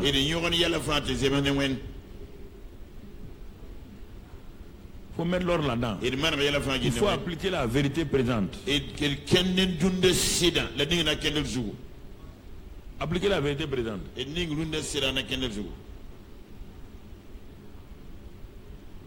Eh oui. Le nom de Jésus va aider les gens, mais à condition qu'ils aient préparé des choses. Et maintenant, regardons le Saint-Esprit et le nom de Jésus. Le Père a dit, voilà le nom de Jésus. Qu'est-ce que le Saint-Esprit nous dit? D'abord, on nous dit, Jésus nous dit dans Jean 16, 7, que je vous dis la vérité, il vous est avantageux que je m'en aille. Donc la présence physique de Jésus n'était pas, lui-même il a dit c'est pas important. Il a dit c'est pas avantageux. Lui-même il a parlé, toi tu veux Jésus, il a parlé. Il vous est avantageux que je m'en aille. Car si je ne m'en vais pas, le Saint-Esprit consolateur ne viendra pas. Ah? Jésus dit, il ne faut pas vous attacher à moi. Je suis venu, j'ai fini ce que je devais faire. Je dois aller. Si je ne pars pas, le Saint-Esprit qui doit venir là, pour vous aider là, pour vous faire naître de nouveau là, il n'y aura rien. Il nous dit la vérité. Mais si je m'en vais, je vous l'enverrai. Je vous l'enverrai. Le Saint-Esprit et Jésus travaillent comme ça. Mais comme Jésus est parti, quand Jésus est parti physiquement, le Saint-Esprit va travailler avec qui? Le nom de Jésus. Avec le nom de Jésus. C'est avec le nom de Jésus qui va travailler. Jean 15, 26. Jean 15, 26. Quand sera venu le consolateur, que je vous enverrai de la part du Père, l'esprit de vérité. Lui-même il dit, je suis la vérité. Il dit, le Saint-Esprit est l'esprit de vérité. Qui vient du Père, il rendra témoignage de moi. Lui il va partir. Le Jésus physique la part. Mais il dit que le Saint-Esprit rendra témoin de moi. Moi qui, par mon nom, il va rendre témoignage. Quand vous allez dire mon nom là, tout de suite il va rendre témoignage de moi. Et quand il fait ça, vous aussi, quand vous aussi vous allez rendre témoignage parce que vous êtes avec moi dès le commencement. Vous ne pouvez pas dire que le nom de Jésus est puissant si le Saint-Esprit n'a pas donné témoin à ce nom-là. Vous ne pouvez pas. C'est lui qui active la puissance du nom de Jésus. C'est pourquoi je vous ai dit hier, si vous n'êtes pas en bonne relation avec lui, là, ouais, il y a beaucoup de choses dans la prière. C'est pas dire on va prier, Tu n'es pas en bonne relation avec le Saint-Esprit. Tu n'es pas en bonne relation avec ta femme. Tu n'es pas en bonne relation. Tu dis que tu vas aller prier, tu vas aller gêner. Et tu es en train de perdre du temps. À moins que tu es là-bas te repentir. Mais tu dois te réconcilier aussi.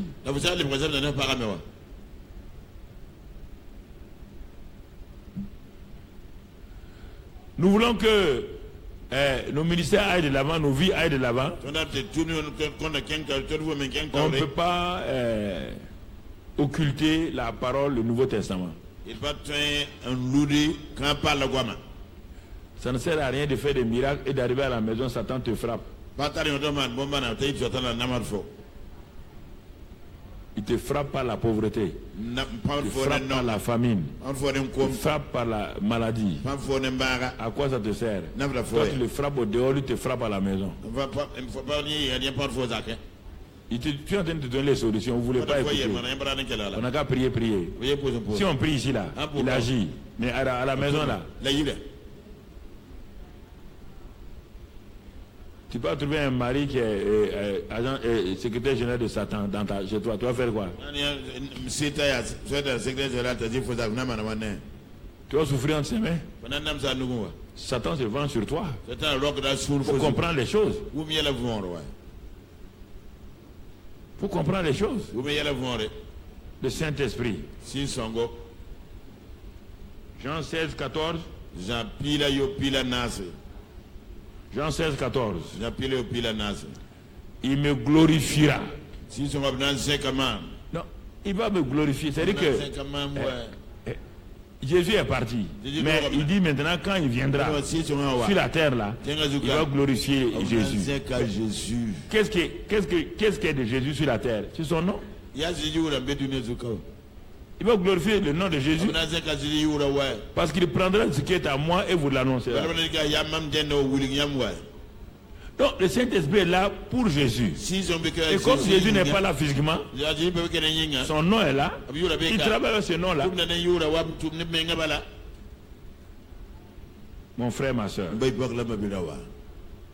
l'Église est le nom de Jésus. Jésus nous dit, son nom là, il nous donne son nom, Jean 14, verset 12. Avant de partir, il nous dit, il nous encourage, il nous dit, verset 12. Il nous dit d'abord, en vérité, vous voyez, tout le temps il dit en vérité. C'est pour que quelqu'un ne dise pas que lui il ment. Il dit en vérité, en vérité. Quand vous voyez ça là, vous devez avoir peur. Pour traiter mal. En vérité, je vous le dis. Celui qui croit en moi fera les œuvres que j'ai, aussi les œuvres que je fais, et il en fera de plus grandes. Je m'en vais au Père. Mais il va le faire comment? Les gens, quelqu'un prend ce verset là, on n'a pas mis point final là. Montre la fin du verset là. Je m'en vais au Père. Tu as vu point final? Hein? Ça veut dire qu'il y a la suite, non? Tu vas faire les œuvres là à travers quoi? Quand toi te lis le verset 12, tu as peur. Je fais les mêmes choses que Jésus. Oui. Mais par comment? On n'a pas dit par toi. On n'a pas dit toi. Non. Regarde la solution. Le verset qui suit. Et tout ce que vous demanderez à mon nom, je le ferai. J'ai compris maintenant. Je suis apaisé. Sinon le 12 là te fait peur. Vous ferez les œuvres que je fais et vous en ferez les plus grandes. Tu as peur. Mais quand tu vois et que tout ce que vous demanderez à mon nom, je le ferai, afin que le Père soit glorifié. C'est pas moi qui le fais. Donc c'est son nom. Je demande à son nom. En ce moment-là, je suis tranquille. Et c'est pas fini. Verset 14. Verset 14. Si vous demandez quelque chose à mon nom, je le ferai. Voilà. On t'a pas dit de faire les choses par toi-même. Non. Le nom de Jésus. Le nom de Jésus. On n'a pas dit de chanter. Non, non, non. Les gens chantent le nom de Jésus. Quand ils sortent, Satan les ridiculise. On a trop chanté le nom de Jésus, mais on n'a pas pris au sérieux le contenu du nom de Jésus. Tu comprends? Regarde, quand les premiers disciples ont découvert le nom de Jésus, ils étaient heureux. Tu as déjà lu ça dans Luc 10, verset 1. Après cela, le Seigneur désigna encore 70 autres disciples. Pour montrer que ce n'est pas les 12 là, il désigne 70 autres. Ils ne sont ni apôtres, ils ne sont rien. Il veut déjà nous révéler que son nom là est un nom important. Et il les envoya 2 à 2 devant lui, dans toutes les villes et dans tous les lieux où lui-même devait aller. Vous voyez bien? Où lui-même devait aller. Voilà comment Jésus travaille. Jésus n'a jamais travaillé seul. Il était tout. Il avait tout, mais il n'a jamais travaillé seul. Il a organisé le travail. Il a organisé le travail. Alors, quand le travail doit être organisé, il faut accepter ce qu'on te confie. Frère, n'ayez pas la pensée politique. On n'est pas en politique. Non. Tiens ta place. Garde ta place. Si on te dit, meut-toi, va ici, va là-bas. C'est ça qui fait le problème. Vous voyez ce qu'il a dit ici? C'est quand nous comprenons ces choses-là, nous commençons à... Il lève le voile et les envoie verset 17. Regarde le retour. Les 70 reviennent avec joie. Ouais, tout le temps. La joie est là quand on est exaucé. Mais beaucoup de gens n'ont pas la joie. Ça veut dire qu'ils ne sont pas exaucés. Ça veut dire qu'ils prient au nom de Jésus. Il n'y a pas de réponse. Ils doivent s'arrêter pour régler. Quand tu démarres ta voiture, ça ne démarre pas. Tu ne vas pas accuser le vendeur de voiture. Ah non. Pourquoi vous êtes intelligent avec les choses naturelles, quand il y a des choses spirituelles, vous voulez... Pourquoi? Ça, je ne comprends pas. Quand tu ouvres ton robinet et l'eau coule. Quand tu fermes, l'eau continue à couler, ce n'est pas la faute de l'ONEA. Ne pas chercher à l'honneur. C'est ton robinet qui est mal. Ne pas inciter les gens de l'honneur. Ça ne te servira pas. Pendant 9 fois. Ça ne te servira pas. Pendant 9 fois, pendant 5 fois. Tout, tu mets ta moto en marche. Faut y que le montier. Mon frère, Mabiga. ça ne part pas. Ça ne va pas. Tu ne vas pas aller dire que c'est le fabricant là. S'il n'y a pas d'essence là-dedans, le fabricant n'a rien à voir. Il faut que vous ayez le courage de vous remettre en cause.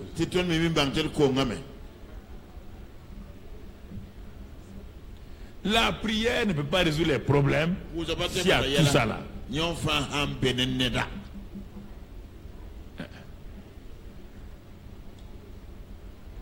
Ça ne peut pas.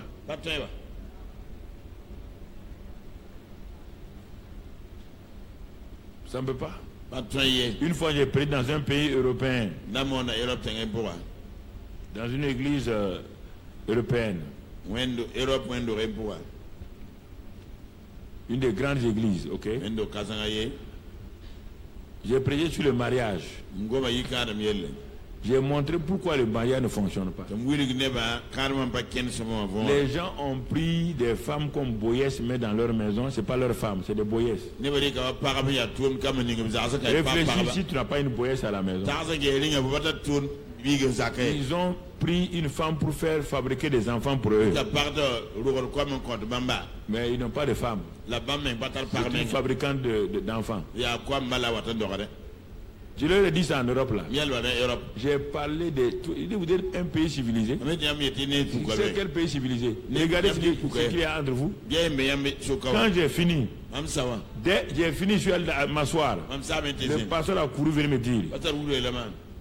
Il a une église de 3000. Donc, il est venu me dire, les gens ont commandé 2000 cassettes et c'est pas fini. Tout de suite sur place, ils ont commandé 2000 cassettes. Il n'a jamais entendu ça. C'est pas fini.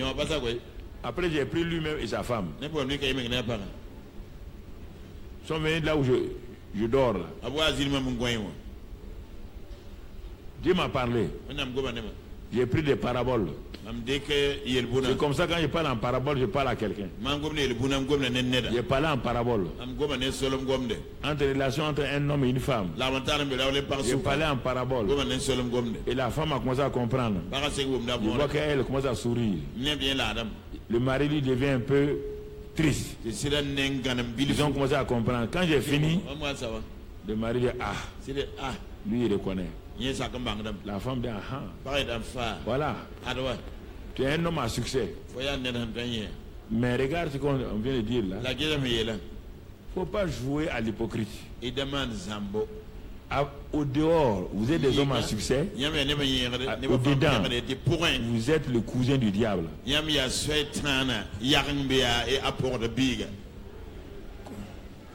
Non, comment quelqu'un va marier une femme et tu la méprises comme ça? Même tes petites soeurs sont mieux que ta femme. Et toi, tu es pasteur. Et toi, tu veux... C'est pourquoi il y a beaucoup d'hommes de Dieu, quand ils prêchent là, les femmes ne s'assoient pas ici, elles passent s'asseoir derrière. Et puis quand ils prêchent là, la femme le dit... Ziri comme ça. Les gens regardent la femme là, mais maman, il y a quoi? Laissez-le parler.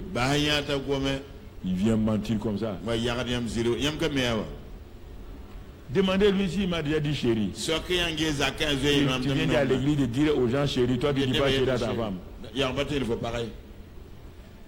C'est pourquoi quand tu arrives à la maison maintenant, tu rentres baga.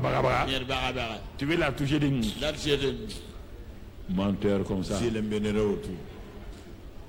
Il faut changer. Pasteur, il faut changer. Vous n'avez pas de servante chez vous? Il faut arrêter, il faut changer.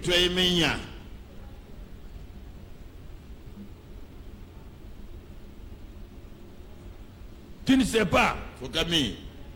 Toute femme que Dieu donne à un homme, on dit c'est son aide. Tu ne comprends pas ça. Si tu méprises ton aide là, tu ne seras jamais aidé par quelqu'un d'autre. C'est ton aide, les premiers politiciens africains, la plupart d'entre eux, ils ont fait l'erreur. C'est leurs femmes de commis expéditionnaires, là, quand ils étaient commis, là, qui étaient à leur côté pour les aider à